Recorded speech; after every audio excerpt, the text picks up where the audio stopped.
Saludos a toda la afición de la lucha libre. Este que les habla es Michael Morales Torres, integrante del equipo de lucha libre online. Y tenemos el enorme privilegio de presentarles a nuestro invitado en la tarde de hoy, directamente desde Irán para el mundo, Zakar Shah.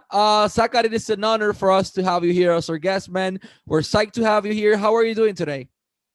I'm doing great. Thank you for having me on your show. Thank you for being here. So, you have a pretty unique background inside the pro wrestling industry because there's not many things known about Iran or Iran in terms of pro wrestling. So tell us a little bit of how your passion for pro wrestling started, since you were born in Iran and you were raised there until you were 14. So without a pro wrestling culture in your home country, how did you fall in love with pro wrestling? Well, the first time I actually heard of pro wrestling or like got familiar to the concept of it was due to the video games that we have, like the WWE video games. That was the first time I actually saw it. And then later on, me and my brother, we were both wrestling fans. We were able to find it on TV in Iran. The program that we have over there was basically an hour-long program of different wrestling matches put together by the host who was a wrestling fan. And it would be completely out of order. It would be, for example, a match from 2 weeks ago, a match from 2 years ago, and a match from 10 years ago. And it would be put together. You wouldn't really know the story or what is exactly happening in WWE in the current era. You would just be able to watch wrestling matches that way. So I'm going to translate that to Spanish. Para que no lo sepan, Zakar viene de Irán. Y en Irán no existe una cultura de la lucha libre. Lo único que tenían eran los videojuegos. Y así es que él comienza a conocer un poco de lo que es la industria de la lucha libre. Y tenían un programa de 1 hora de un fanático de lucha libre que ponía diferentes programas. Ponía, por ejemplo, una lucha del 2001, una lucha de hace 2 semanas y una lucha del 2017 y una lucha del 84. Todo en un mismo programa. Y esa es la única cantidad de lucha libre o calidad de lucha libre que tenían él cuando estaba creciendo junto con su hermano en Irán. So you were there until you were, 14. Do you knew of any pro wrestling company, either legal or illegal, in Iran that was operating or trying to operate or trying to, to open a school? I mean, it's a complicated territory, but because, as I mentioned, pro wrestling in general can be against the culture, so that's a huge problem over there. So what can you tell us about the independent territory of Iran in terms of pro wrestling? Do they had any at any point that you remember?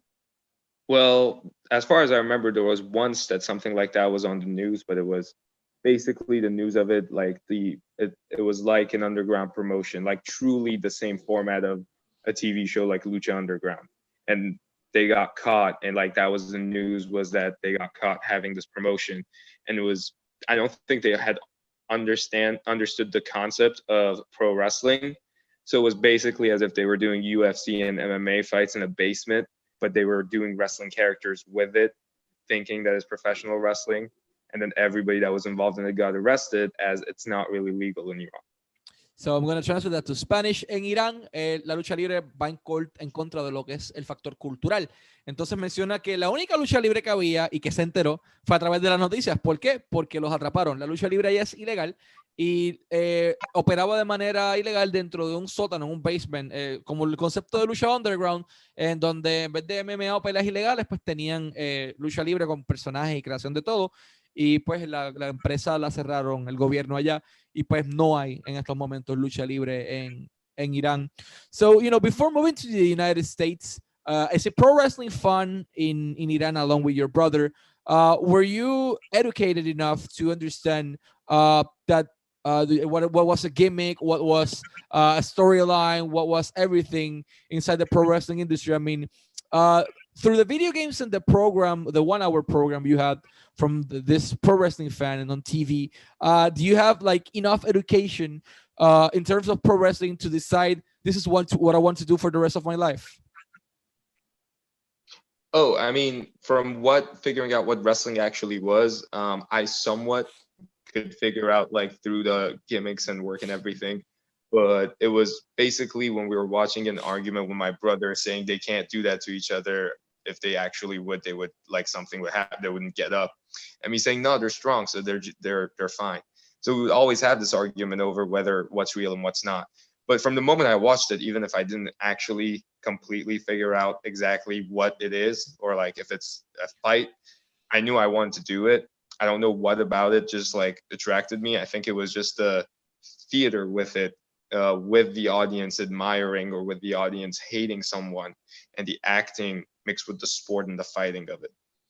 So I'm going to translate that to Spanish. Lo que lo engancha a este caballero, a Zakar, en la industria de la lucha libre fue el factor de la actuación. Su hermano y él sabían qué parte era gimmick, qué parte era historia, qué parte no.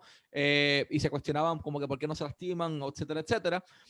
Pero fue la parte de la actuación, la cuestión del heel, del técnico, del ser abuchado, recibir los bus constantemente del público, lo que le llamó la atención y dijo, esto es lo que yo quiero hacer por el resto de mi vida. So you took a plane. After a few years, you moved, I believe, to the East Coast of the United States. And over there, you started training in pro wrestling and you started studying, to be a script writing expert, among many other things. What was your first experience with pro wrestling in the United States? I would say my first experience with pro wrestling in the United States was the first night here. I remember it was a Monday. So for the first time ever, I was actually able to tune into Monday Night Raw and watch the entire 3-hour program of it. I remember it was building up to John Cena versus Brock Lesnar for SummerSlam. And that was the first time I had known what wrestling was, even though we didn't have the right format there. I had figured out that it was weekly Raw, weekly SmackDown, building up to pay-per-views. And for the first time, I was able to actually watch a complete weekly Raw when I came here. That was my first experience after moving. So I'm going to translate that to Spanish. Llega a Estados Unidos por primera vez y en su primera noche en Estados Unidos tiene la oportunidad de ver un programa completo de lucha libre, que fue Monday Night Raw. En aquel momento dado estaban construyendo el storyline entre John Cena y Brock Lesnar para SummerSlam, y esa fue su primera experiencia, que sí sabía que existía Raw, sí sabía que existía SmackDown, pero pues en su país no se emitía y pues no era legal. Cuando llega allá, entonces tiene la oportunidad de verlo por primera vez. Do you remember the first independent pro wrestling show that you went? That I went to, that was a Ring of Honor show. I came over to Virginia. I remember it. Something very interesting that happened in it is that some of the MCW students that I later on got to learn from, some of the more advanced wrestlers that have graduated from MCW, were on the opening of that show. And that's exactly where I first saw them as wrestlers. And then later on, I got to learn from them when I joined MCW.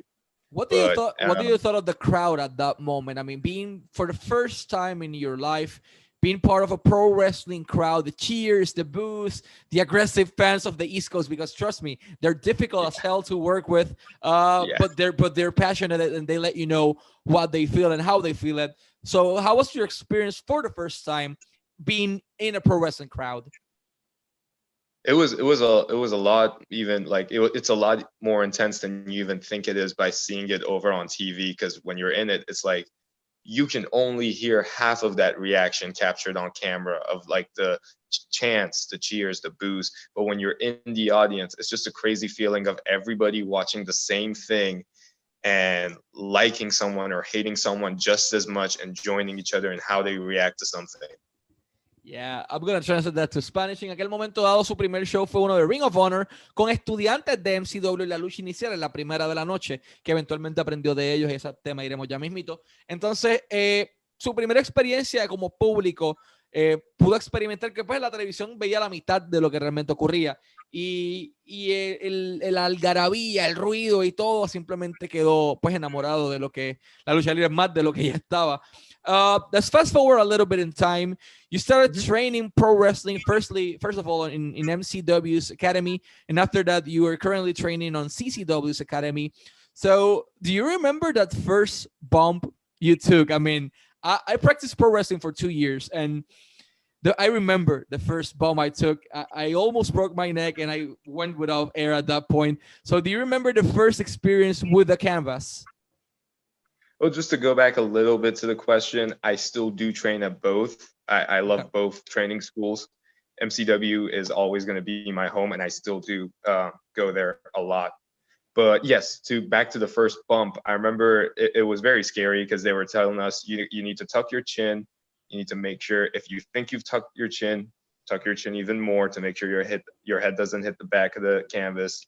And I remember the first time I took it, they said breathe out and then take the bump, and I didn't, because it was just my first time. So as I hit the mat, I remember just like feeling my like breath getting taken out of my body, and that was my first bump. And then like after that, it takes a little bit to get used to that, because your body naturally is not meant to do that. Like no body is meant to make themselves drop onto a canvas, or like get themselves to snap their back like flat on a canvas. But you gotta get your body used to it.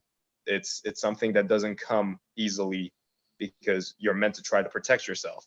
But in this case, not protecting yourself and going for it full-heartedly 100% is how you protect yourself. So I'm going to translate that to Spanish. Sigue entrenando tanto en MCW como la empresa CCW. MCW es una de sus casas. Y si recuerda la primera caída, le dijeron, ok, vas a pegar tu quijada fuerte al pecho. Y si pensaste que ya la pegaste, pégala más fuerte al pecho, porque para evitar que te dejes la parte de atrás de la cabeza en el golpe cuando impacte. Y obviamente para nadie es bonito la primera caída. El cuerpo humano, como él dice, no está hecho para resistir eso. Do you remember your first pro wrestling match? Do you remember your debut? Who was your opponent? For what company you wrestled? How was the crowd reacted to you? And how do you felt going through the curtain for the first time? Yes, I do remember. My first pro wrestling match was a battle royal with a lot of other wrestlers in it. And I think the only thing I remember is before going out, I knew that I was going to get chopped a lot. And I was very scared of that. And I was also just very scared of being in front of the audience, because you never know how they react to someone that they've never seen. You might come out and they might laugh at you. You might come out and they might just not care. And I was just nervous for the entirety of it. I remember I went out there, and even like when I watched it back once, you can just see how nervous I am, and I'm not able to actually perform to the best of my ability just because of the anxiety that I have, which is very normal for any wrestler having their first match. But yeah, it was a battle royal, I remember, and I remember I got chopped about 10 times. Jesus. And my chest was completely red. That was basically my role in the match. Then I got thrown over the top rope, went to the back, just happy as I could be that I finally had a match. So I'm going to translate that to Spanish. En su momento dado, él hace su debut, sale por la cortina, obviamente la emoción, pero los nervios de que en algún momento dado va a llegar el palmetazo al pecho, porque tarde o temprano llega. Y entonces recuerda que en esa lucha le dieron como 10 palmetazos al pecho, gente colorado, pero fue una experiencia, dentro de todo, bonita, y a todo el mundo se acuerda de esa primera lucha. Talking about Iran in general, do you recall seeing the Iron Sheik or someone like Sean Daivari or Arya Daivari that represent the Iran country? Do you recall seeing them while you were living in Iran, or do you met or knew about them for the first time when you got to the US? Because as mentioned, there are not many wrestlers from Iran. Well, I can say that program that we had in Iran, the hourly program, about, I would say, half of it was Iron Sheik and Sean Daivari. And the way that they would put the matches together, and it was like it had Farsi Persian commentary on it, it would make it seem like as if they're supposed to be the heroes and the Americans are being the bad guys. But when you watch it and you see their face expressions, you figure out that the story is supposed to be something else. It was just how they were doing it back in Iran when they were showing the matches. But yeah, they would show a lot of their matches, a lot of old Iron Sheik matches, a lot of the current things Sean Daivari was doing, some of the things that Muhammad Hassan was doing. That was some of the current products back when I was watching. So they would show a lot of that. And then when I got here, I went for myself and like with YouTube, with the internet, watched a lot of the Sean Daivari promos, Iron Sheik promos, because it's very important to figure out what the people of your nation have already done in the industry that you're trying to add on to. So I'm going to translate that to Spanish. En aquel momento dado, él conocía de Iron Sheik, y de hecho el programa que duraba 1 hora en Irán, la mitad, media hora, half an hour, era de Iron Sheik con Sean Daivari y también las cosas que hacía Muhammad Hassan, y con los comentarios en Farsi, que es el idioma nacional allá, hacían lucir constantemente a Iron Sheik como un babyface, y los americanos, los estadounidenses, como un heel, como un rudo, es porque era parte de la programación y de la cultura, y pues obviamente él viendo las expresiones faciales de ellos, simplemente supo que la realidad, ellos no son los babyface de la situación. So let's fast forward a little bit in time to what you're doing right now. You are working with Generación Lucha Libre, a company based in Peru that decided to, take a flight and do an international program on the East Coast of the United States. There we can have wrestlers like Rayo, like Dante Caballero, who both of them are working with Ring of Honor, among many other wrestlers. But there is also a guy from Iran, a Persian guy, Zakar Shah, who's wrestling over there, making his country proud, and highly probable being only the fourth wrestler from Iran that or related to Iran that I know till this day. So what is Generación Lucha Libre? Talk us a little bit about this, international project from Peru that is taping in the East Coast of the United States. And what is your role there besides being a wrestler? Because you have a double role over there. Yes, well, it all started in 2019 when Rayo, who is the generational wrestling champion, took his championship to Puerto Rico to defend it against Dante. In Guayanilla, I remember that match. I was there. Yes, that's when Dante won the championship from him. And since then, they've had this brooding rivalry between them. And it's mostly come out of the fact that Rayo has not been able to get a rematch of his championship. But because of also the reaction that the two of them got when they came back to America, they figured out that there's something there. So there has been an expansion of Generation Lucha Libre into America, which we're calling Generation Wrestling, which has a lot of American wrestlers mixed with a lot of Puerto Rican and mixed with also the stars of Peru like Rayo and ACR coming all together to do the expansion GLL, which we're calling Generational Wrestling. It has other stars on the show like Red Titus from Ring of Honor, Kobe Carino, the tag team of the Ugly Ducklings, the MCW champions Rush Hour, and CZW legend himself, DJ Hyde. But it's a show that it's basically lightning in a bottle with the roster that we have right now. It's a great balance of stars who have been to the top, who have been on the spotlight, and treat that spotlight with a mix of very talented, hungry wrestlers who have worked for a long time, looking for an opportunity and finally have it. Perfect. So I'm going to translate that to Spanish.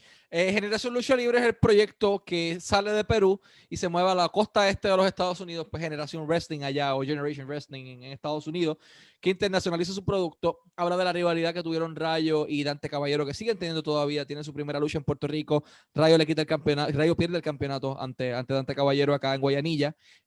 Suben otra vez y Rayo no ha podido tener su revancha. Entonces la empresa tiene un roster increíble porque tiene gente de Ring of Honor, pero tiene gente también de NCW, tiene gente como los Ugly Ducklings, tiene gente como Colby Corino, que lo hemos visto en WWE, lo hemos visto en todas las empresas. Tiene muchísima gente en ese roster, DJ Hyde de CCW, por ejemplo, y tiene también a Zakar como parte del roster. So over there you also work, besides of being a wrestler, you work as a scriptwriter for Generación Lucha Libre or Generation, wrestling.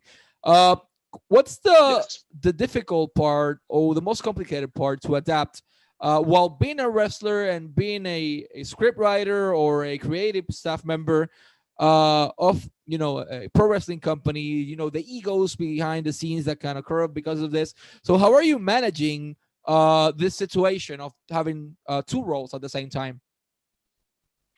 I would say the hardest part of having both roles at the same time was when we were taping the shows and me having to worry about my matches and also trying to tell everybody about the creative stories that the creative pathways that we're trying to take.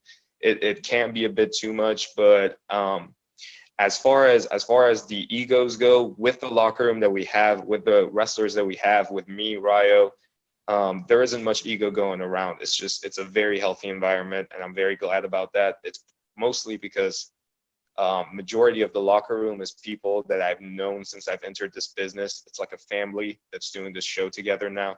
A lot of them I've met throughout going up and down the road, and there isn't much ego. We all just want to make the best show to then put on YouTube for the fans that are for the GLL fans and also all the new fans in America. I'm going to translate that to Spanish. La parte complicada de ser ese rol de parte creativa a la vez que si eres luchador, pues es salir y hacer tu lucha. ¿Quién deja el camerino? ¿Quién se queda a cargo? ¿Cómo trabajo el resto de los roles o el resto de las funciones que tengo como parte creativa? Pero que hasta ahora el equipo es muy maduro, no está teniendo problemas en cuanto a egos ni nada, porque son personas que pues están adaptadas ya a ese tipo de producto. Y pueden seguir a Generación Lucha Libre en todas sus redes sociales: Facebook, YouTube, Twitter, Instagram, Generación Lucha Libre o GLL Lucha Libre. De igual manera pueden seguir a Zakar Shah. Where can the Spanish speaking audience follow you on social media? Where can they see your product? You can find me on both Instagram and Twitter at Zakar Shah Pro. That is ZAKAR SHAHPRO.